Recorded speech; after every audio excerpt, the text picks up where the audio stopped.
Hi అండి, అందరికీ ఏకాదశి శుభాకాంక్షలు. ఈ వీడియో అయితే ఏకాదశి రోజు తీసామండి.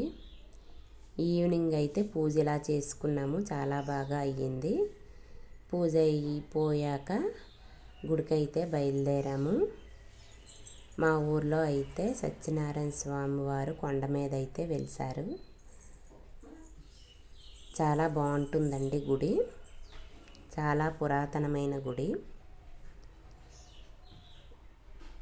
కార్తీక ఏకాదశికి కంపల్సరిగా ఈ గుడికైతే వెళ్తాము. ఈసారి అయితే ఈవినింగ్ వెళ్తున్నాము. ఎవ్రీ ఇయర్ మార్నింగే వెళ్తామండి. మార్నింగ్ టైంలో వెళ్తుంటే దర్శనం అయితే బాగా అవ్వటం లేదు, జనాలు ఎక్కువగా ఉండడం వల్ల తోసేసుకుంటున్నారండి.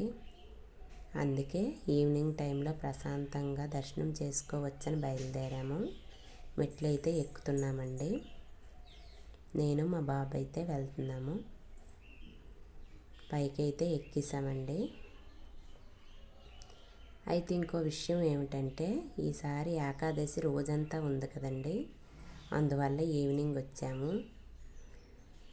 అదే మధ్యాహ్నం వరకు ఏకాదశి ఉంటుంది అనుకుంటే మాత్రం మార్నింగే వచ్చేస్తామండి.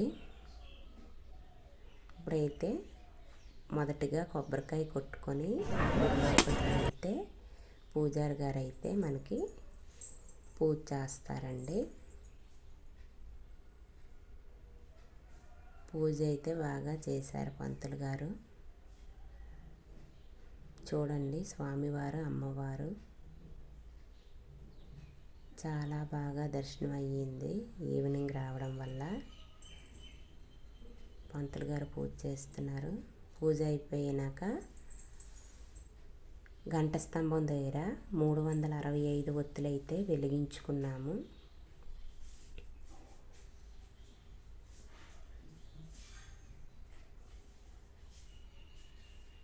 మీకు స్వామివారిని అమ్మవారిని దగ్గర నుంచి చూపిస్తాను, మీరు కూడా దర్శించుకోండి. ఓం నమో భగవతే వాసుదేవాయ.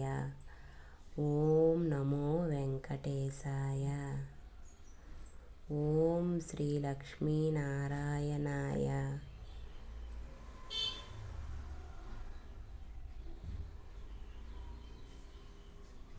చూడండి, దర్శించుకోండి.